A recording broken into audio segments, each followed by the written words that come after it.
Good morning, everybody. Thank you for joining me today.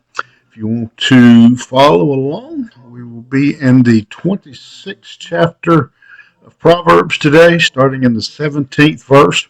And so far in this chapter, we have been counseled to observe the ways of the wicked or the foolish man, and then to observe the ways of the lazy man.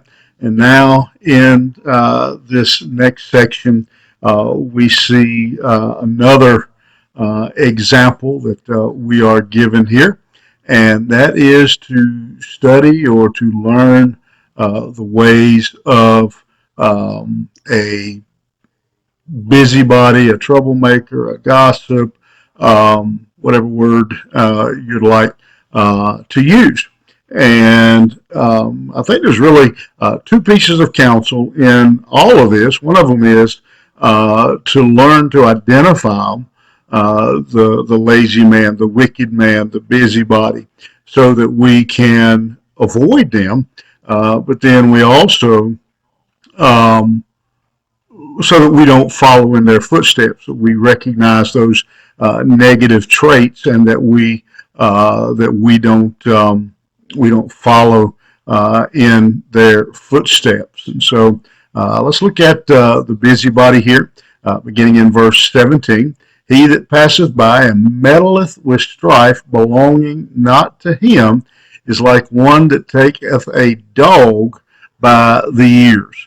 What an interesting illustration we have there of the busybody. Somebody that meddles in someone else's strife, someone else's business, is like somebody who takes a dog by the ear. First thing we have to understand is that dogs in these days were not, there were dogs obviously, but they were looked at differently. Dogs today are household pets. Dogs in that day were really mostly wild and traveled in groups and did a lot of damage, especially to flocks. They tore into garbage, and you know what a wild dog would be like. And so he says, a man that meddles in someone else's business is like someone who grabs a wild um, roaming dog by the ears. Most likely, if you do that, probably even if you grabbed a tame dog by the ears, there's a good chance you're going to get bit. But if you grabbed a wild dog, it's almost guaranteed. And you're going to be getting pain that you didn't have to have if you'd have just left the dog alone. And so a wise man knows not to mess in someone else's business, or you may end up with some pain that you didn't have to have.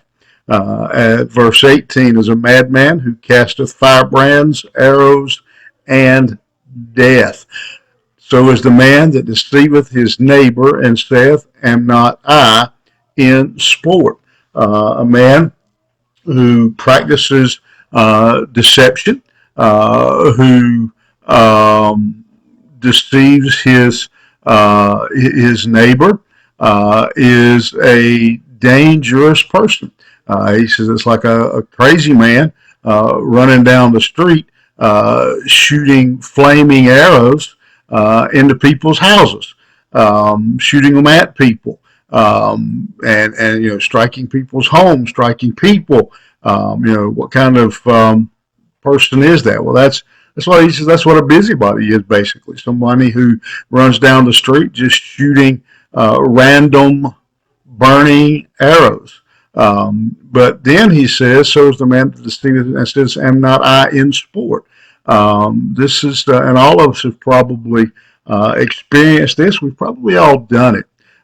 Said or done something that we shouldn't have, hurt somebody, and we cover that up by saying, "Well, I was just kidding." That's the example he gives here. He says that kind of person. He says they're like somebody going down the street shooting burning arrows at others. Where no wood is, there the fire goeth out. So where there is no talebearer, the strife ceaseth. Um, that's a pretty easy illustration to understand. If there's no wood, you don't have a fire.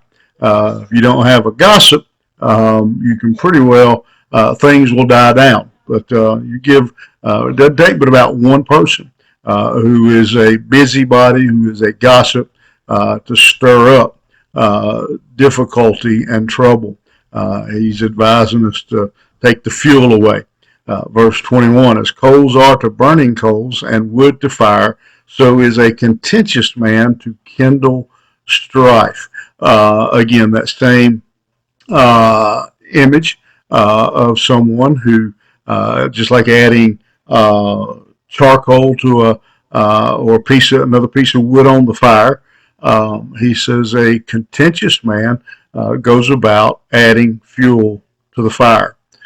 And verse 22, the words of a talebearer are as wounds, and they go down into the innermost parts of the belly.